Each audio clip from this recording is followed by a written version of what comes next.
Gentlemen, we want everyone to be shows how much you know. And that fix. I'll be Ulf, tech support. Can I just say it's an honor? I'm a former Army Ranger who now works.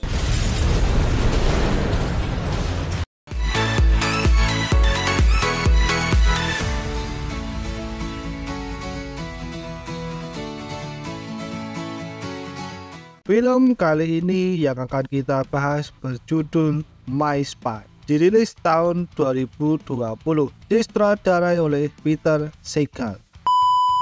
Berlokasi di Pripyat, Ukraina, tepatnya di bekas pembangkit listrik Chernobyl. Sedang terjadi transaksi jual beli senjata antara Jenderal Gregovic dengan Hasan yang merupakan seorang teroris. Dalam transaksi itu ada seorang bernama JJ yang merupakan agen CIA dan mantan pasukan khusus AS yang sedang menyamar sebagai mafia Rusia dan seorang pedagang senjata. Gregovic lalu memberikan senjata yang diinginkan Hasan, yaitu biji plutonium berongga seberat 9,7 kilo yang dapat menghancurkan sebuah kota. Sedangkan Hasan membayar barang itu dengan sekantong berlian. Di sela-sela transaksi, JJ yang mempunyai misi membongkar jaringan itu coba untuk menggali informasi tentang siapa perakit senjatanya. Namun pertanyaan itu membuat Hasan curiga kalau JJ adalah seorang agen yang langsung menodongnya. Sedangkan di sisi lain di kantor CIA, bos JJ yang bernama David Kim bersama dengan staf lainnya sedang melihat kejadian itu melalui CCTV. Kim yang kurang suka dengan cara JJ menyelesaikan misi membuatnya khawatir. Karena JJ memiliki sifat robot dan yang terpenting misi berhasil tanpa memikirkan hal yang lain. JJ yang sedang ditodong berusaha mengalihkan perhatian dengan mengatakan sebuah lelucon yang membuat orang-orang yang menodongnya tertawa. Kesempatan itu digunakan JJ untuk menghabisi orang-orang yang ada di tempat itu. Gregovic pun ikut dibunuh, padahal mereka adalah kunci untuk menggali informasi tentang jaringan jual beli senjata. Namun itu tidak terpikirkan oleh JJ, yang terpenting buatnya adalah plutoniumnya aman. Saat akan kabur dari tempat itu, JJ sempat dikejar namun bisa lolos. Setelah itu, JJ pergi ke kantor pusat. Di sana ia disambut dengan meriah karena menyelesaikan misi itu. Ada juga seseorang yang bernama Bobby dari bagian support yang begitu ngefans dan sangat senang bisa bertemu dengan JJ. Namun JJ menanggapinya dengan biasa saja. Lalu Christina memberitahu JJ kalau Kim ingin bertemu di kantornya. Kim tidak sepenuhnya suka dengan hasil dari misi JJ. Karena sifat robot JJ membuat kunci untuk membongkar jaringan jual beli senjata menjadi hilang. Selain itu, plutonium yang seharusnya diamankan adalah 2 dan yang satunya dibawa oleh anak buah Hasan yang bernama Azad Ahmadi yang tidak dibunuh oleh JJ. Kim yang begitu kesal kemudian meminta untuk JJ pulang dan beristirahat. JJ lalu pulang mengambil ikan peliharaannya yang ia titipkan ke tetangganya. Ikan itu diberi nama Blueberry. Berpindah ke Wicker Park, Chicago, Illinois. Diperlihatkan seorang anak bernama Sophie yang baru naik kelas 4 SD, berumur 9 tahun, baru pindah dari Paris 3 bulan yang lalu, suka dengan base Prancis dan semua yang berbau Perancis, memiliki anjing bernama Ozzy, tinggal bersama ibunya yang bernama Kat. Setelah sarapan, Sophie lalu berangkat ke sekolah. Saat di bus, Sophie terlihat murung karena tidak ada yang mau ngobrol dengannya. Itu salah satu alasan Sophie tidak begitu suka sekolah umum. Berpindah lagi ke markas CIA. Kim sedang menjelaskan kalau Hasan bekerja sama dengan seorang bernama Victor Marquez, mantan pasukan khusus Perancis, penjual senjata ilegal selama 2 dekade terakhir, yang kemudian melebarkan bisnisnya ke bidang nuklir. Ia memiliki skema Soviet untuk memperkecil nuklir yang menjadikannya berbahaya. Victor bekerja bersama dengan saudaranya yang bernama David Marquez. Di antara David dan Victor terjadi perebutan kekuasaan. David yang tidak ingin Victor memiliki skema nuklir itu coba untuk menyembunyikannya. Karena marah, Victor membunuh David. Victor juga hampir ditangkap polisi namun bisa kabur. Dan sampai sekarang masih menjadi buronan. Kim juga menjelaskan apabila Victor menemukan skema itu dan menjualnya kepada Azhar akan menjadi bencana yang besar. Dan misi mereka adalah menangkap Victor sebelum menemukan skema itu. Yang menurut informasi, Victor sedang menuju Berlin untuk menemui Azhar. Selain itu, ada info kalau Victor menghubungi pengacaranya yang berada di Paris bernama Cole. Dan kedua misi itu diberikan kepada Christina. Karena Kim masih belum percaya dengan JJ. Sedangkan JJ ditugaskan bersama Bobby untuk mengamati istri David yang sudah kembali ke AS. Untuk mengetahui keterlibatannya, serta terus mengamatinya sampai Victor tertangkap. Mendengar itu, JJ cukup terkejut. Sedangkan Bobby senang karena bisa satu tim dengan idolanya. Dan itu kesempatan terakhir untuk JJ. Jika misi itu gagal, JJ akan dikeluarkan. JJ dan Bobby kemudian pergi ke Chicago. Setelah sampai, Sophie yang sedang menggambar di sebuah tangga melihat kedatangan Bobby dan JJ. Melihat mereka berdua, Sophie terlihat penasaran. Bobby dan JJ lalu menuju ke apartemen mereka. Saat di lift, JJ kurang suka berpartner dengan Bobby. Walaupun Bobby-nya suka berpartner dengan JJ. Singkat cerita, JJ menerima detail misinya. Orang yang harus diintai oleh JJ adalah Kate, ibu dari Sophie. Ternyata Kate adalah istri dari David Marquez yang baru kembali ke Chicago 3 bulan yang lalu. Tidak ada keluarga dekat dan tidak ada medsos yang aktif. Bekerja sebagai perawat UGD di County Hospital. Apartemen JJ di atas milik Kate. Setelah melihat Kate pergi, JJ dan Bobby masuk ke apartemen untuk memasang kamera pengintai. Namun sebelum itu, JJ disambut oleh anjing Sophie. JJ yang sudah berpengalaman memberikan makan ke anjing itu lalu memasukkannya ke dalam lemari agar diam. JJ kemudian memasang beberapa kamera. Sedangkan Bobby memantau dari apartemennya. Saat melihat Kate pulang, Bobby memberitahu JJ untuk segera bersembunyi. Dengan pengalaman JJ dan Bobby yang membantu melalui pantauan kamera, sehingga JJ bisa keluar dari apartemen itu tanpa ketahuan.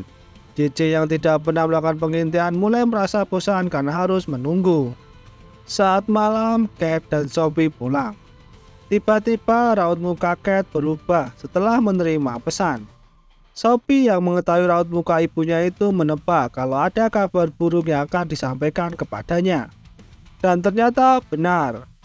Kate tidak bisa menemani Sophie pergi ke seluncur es karena harus lembur di rumah sakit. Mendengar itu, Sophie kecewa dan marah. Karena tidak ingin mengecewakan putrinya, Kate menemui tetangganya yang bernama Carlos dan Todd, meminta untuk menemani Sophie berselancar es.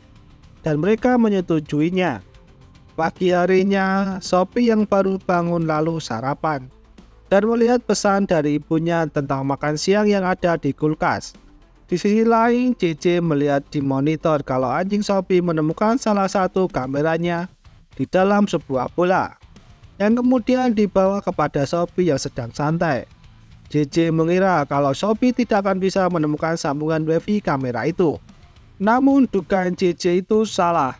Saat tahu kalau di dalam bola itu ada kameranya, Sophie lalu mencari serinya dan mulai melacak di mana sinyal kamera itu diterima. Setelah tahu tempatnya, Sophie lalu masuk ke apartemen itu dengan cara menahan pintunya sebelum tertutup rapat.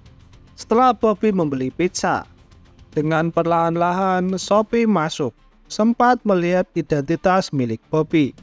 Tiba-tiba Bobby dan JJ dikejutkan oleh Sophie yang tiba-tiba muncul dan merekam. Sophie menanyakan apa mereka CIA. JJ menjawab bukan. Dengan terus merekam, Sophie bertanya apa tujuan mereka mengawasinya. Melihat seandainya pamannya pulang, JJ bertanya apakah pamannya akan pulang. Sophie menjawab tidak karena pamannya membenci ibunya dan mereka sempat bertengkar di hari Natal.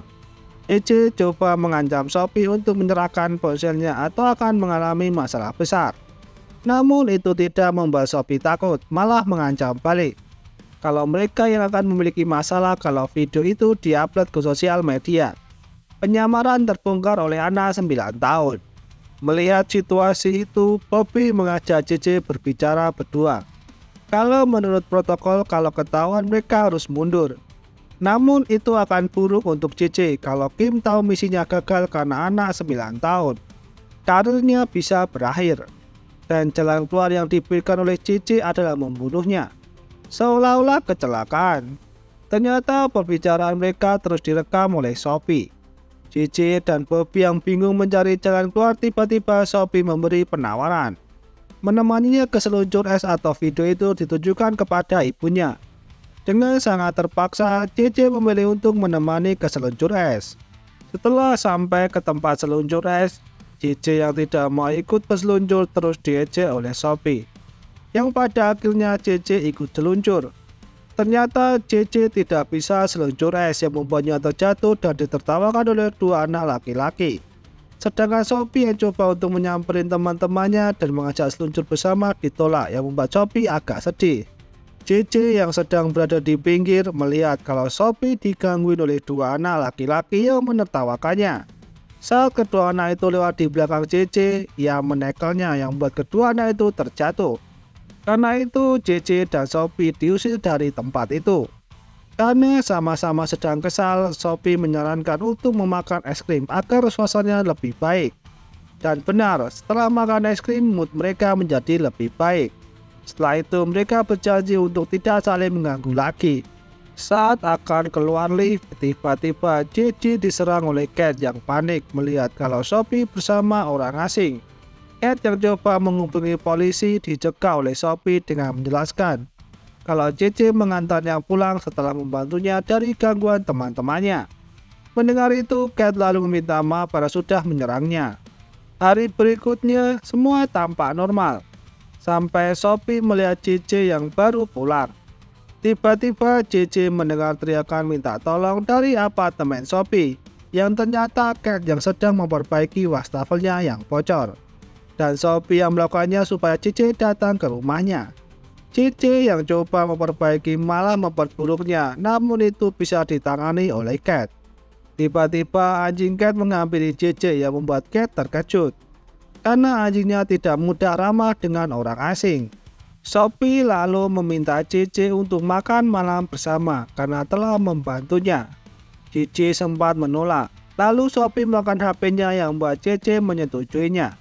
Bobby yang melihat JJ berada di rumah itu coba untuk menghubunginya, menanyakan apa yang dilakukan di sana. JJ menjawab kalau Sophie memintanya untuk ikut makan malam dan ia tidak bisa menolaknya. Bobby memiliki ide untuk JJ tetap makan malam dengan sopan. Setelah selesai keluar dari rumah itu. Mendengar itu, JJ kurang setuju. Dan ia memiliki ide yang ekstrim. Namun setelah dipikirkan kembali, JJ lebih memilih idenya Bobby. Saat makan malam, Sophie meminta untuk JJ menemaninya di acara sekolahnya. Karena ibunya tidak bisa hadir karena pekerjaan. Karena tidak ada pilihan, JJ pun menerimanya. Setelah selesai makan malam dan pulang, JJ langsung berbaring di sofa dan mengatakan kalau Sophie anak yang pintar. Pagi harinya, Sophie dan JJ datang ke sekolah. JJ meminta untuk kali ini menjadi yang terakhir. Dan JJ sempat mengancamnya, namun oleh Sophie malah dicancam balik. Saat mereka masuk ke dalam sekolah, murid-murid yang lain tiba-tiba berhenti dan melihat ke arah JJ dan Sophie. Seperti terkejut. Setelah itu mereka masuk ke kelas. Saat di kelas, orang tua murid bergantian menceritakan tentang pekerjaan mereka. Sampai pada giliran JJ yang diperkenalkan Sophie sebagai teman istimewanya.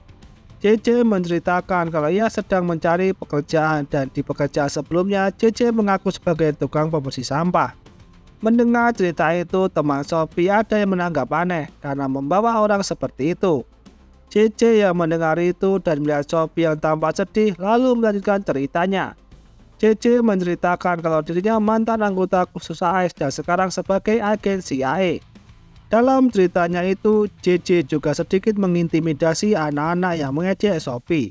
Mendengar cerita itu, Sophie terlihat tampak senang. Setelah itu, JJ bermain dengan murid-murid yang lain. Bermain jungkat-jungkit, peta umpet dan lempar bola. Selain anak-anak yang tertarik, ibu-ibu juga tertarik dengan JJ. Apalagi dengan tato dan ototnya. Setelah itu, banyak murid-murid lain yang mulai mau berteman dengan Sophie. Saat akan pulang, JJ dan Sophie dihentikan oleh guru Sophie yang bernama Bu Besser. Bu Besser sangat senang bertemu dengan JJ dan terlihat kalau ia tertarik dengan JJ. Bahkan sebelum pergi, Bu Besser memberikan nomor teleponnya. Namun Sophie yang terlihat tidak senang meminta untuk merobek kertas itu. Tak lama datang Kate menemui mereka. Saat Sophie meninggalkan mereka berdua dari kejauhan, ia senang saat JJ dekat dengan ibunya. Berpindah sejenak ke Prancis. Victor sedang memfoto Cole. Setelah itu terlihat juga Christina berada di belakangnya. Tak berselang lama, Victor mendatangi kantor Cole yang membuat Cole ketakutan. Victor menanyakan soal di mana David menyimpan skema itu. Cole menjawab kalau ia tidak tahu karena David tidak percaya dengan siapapun. Pagi harinya di taman, JJ yang sedang berolahraga bertemu dengan Sophie yang sengaja ke tempat itu. Ia beralasan hanya ingin mengucapkan terima kasih. Namun setelah itu Sophie bertanya tentang kehidupan pribadi JJ. Apa JJ sudah menikah? Sophie merasa kalau di balik tubuhnya yang garang ada sisi baik di dalamnya. Namun terlihat sepi dan kosong. Sophie mengira kalau JJ kehilangan orang yang ia sayangi. JJ lalu menceritakan kalau di tugas terakhirnya sebagai pasukan khusus ia tertembak. Dan saat pulang, tunangannya tidak terima dan meninggalkannya. Karena itulah JJ selalu menyendiri. Saat JJ akan pergi, Sophie mengatakan kalau ia kepikiran untuk menjadi mata-mata saat dewasa nanti. JJ hanya menanggapi dengan mengatakan semoga berhasil. Menurut JJ, Sophie bukan tipe seorang mata-mata. Karena diragukan, Sophie lalu berpura-pura ingin bertanya kepada Bobby. Tapi menurut JJ, Bobby seorang analis tidak mengikuti pelatihan seperti dirinya. Tanpa sengaja, JJ mengatakan kalau hanya dirinya yang bisa mengajarinya. JJ seperti terjebak dengan mengatakan hal itu. Dengan terpaksa, JJ mengajari Sophie sebagai mata-mata. Pelajaran pertama, Sophie harus tetap tenang saat tertangkap dengan mengatur pernapasan. Sehingga ketika berbohong, mesin pendeteksi tidak akan mendeteksinya. Saat JJ memintanya untuk menjawab dengan kebohongan, Sophie bisa melakukannya dengan baik. Bahkan mesin tidak mendeteksinya.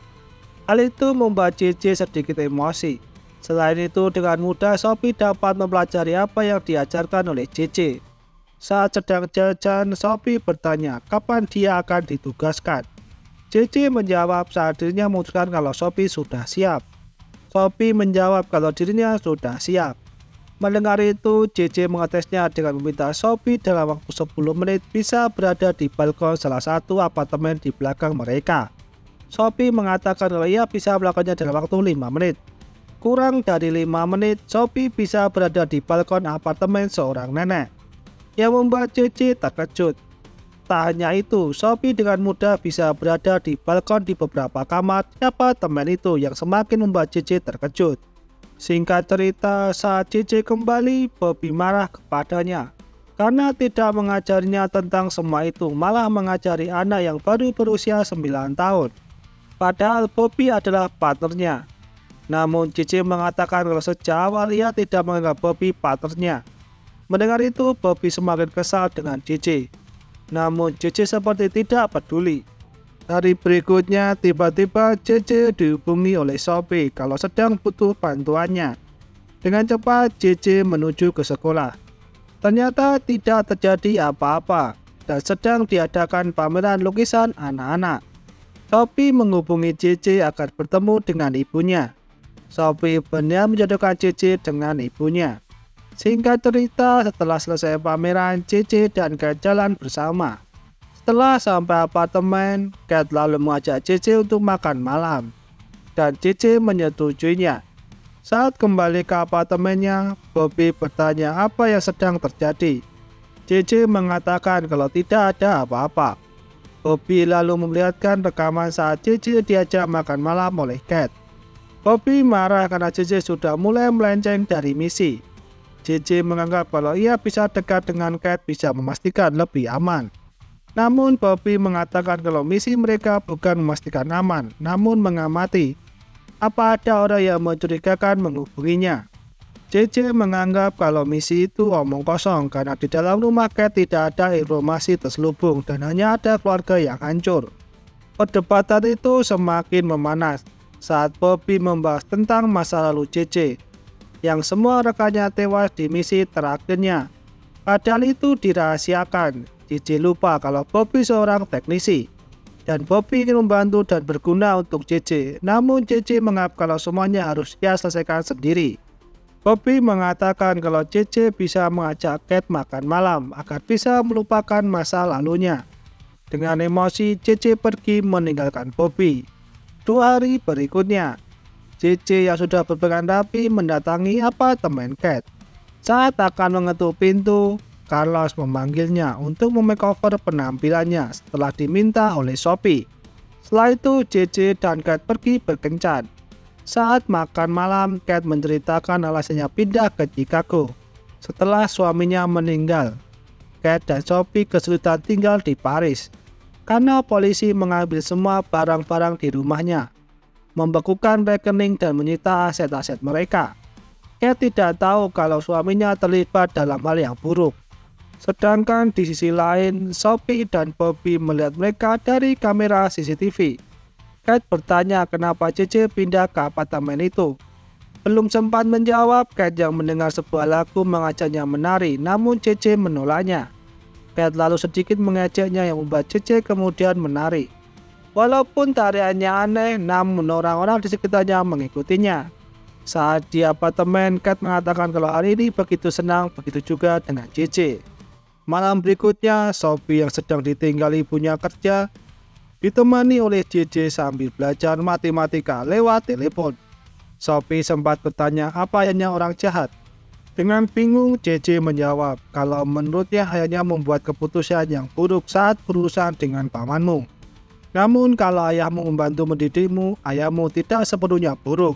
Setelah itu, JJ dihubungi oleh Kate meminta tolong untuk menemani Sophie karena ia ada lembur. Dengan senang hati, JJ mengiyakannya. Singkat cerita, saat Kate pulang dari kerja, ia terkejut melihat Sophie dan JJ masak bersama. Namun karena JJ nggak bisa masak, ia hanya membuat jus saja. Sedangkan Sophie membuat roti panggang. Setelah selesai makan, Kate mengatakan kalau JJ menjadi udara segar buat keluarganya. JJ juga melihat hasil gambaran Sophie yang membuat JJ cukup terharu. Berpindah ke Berlin, Jerman. Victor bertemu dengan Nazar, membahas soal skema itu. Victor mengatakan kalau ia masih butuh sedikit waktu lagi. Merasa ada yang mengawasi, Victor mengajak Nazar pergi dari tempat itu. Christina yang melihat itu lalu menginfokan kepada Kim. Kim lalu menyuruh anak buahnya untuk bergerak. Saat Victor dan yang lainnya terkepung, mereka masuk ke sebuah bangunan yang tiba-tiba meledak. Namun di belakang mobil terlihat kalau Victor dan anak buahnya pergi dari tempat itu.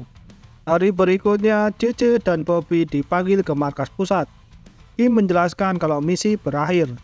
Karena Kim mengira kalau Victor melakukan bom bunuh diri dan beberapa korban sedang dicek oleh forensik dan mereka tidak perlu mengawasi keluarga itu lagi. Selain misinya selesai, JJ dan Bobby juga ikut selesai. Karena mereka sudah membayarkan misi dan melanggar protokol. Kim mendapat rekaman saat JJ bersama dengan Sophie dan menari-nari di depan umum. Saat di Chicago, JJ bertanya kenapa Bobby tidak marah padanya. Padahal sudah bolak-balik terbang dengan sia-sia. JJ juga mengakui kalau dirinya salah tidak mendengarkan Bobby. Bobby mengatakan kalau JJ adalah pahlawannya. Lebih suka melihat JJ menjadi orang yang normal. JJ lalu menemui Kate, mengatakan kalau ia memiliki kabar baik dan kabar buruk. Kabar baiknya, JJ menyukai Kate, begitu juga sebaliknya. Kabar buruknya, JJ membawa Kate ke apartemennya dan mengaku kalau dirinya agen CIA. Mendengar itu, Kate sangat marah, merasa telah dibohongi. Sophie yang melihat pertengkaran mereka ikut menangis.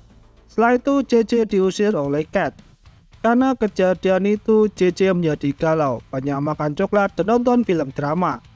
Tak berselang lama, datang Sophie memberi hasil gambarannya kepada JJ. Setelah itu, JJ mengantarnya pulang. Saat Sophie masuk, ia melihat ibunya ketakutan, dan saat JJ masuk, ia langsung dipukul oleh anak buah Victor.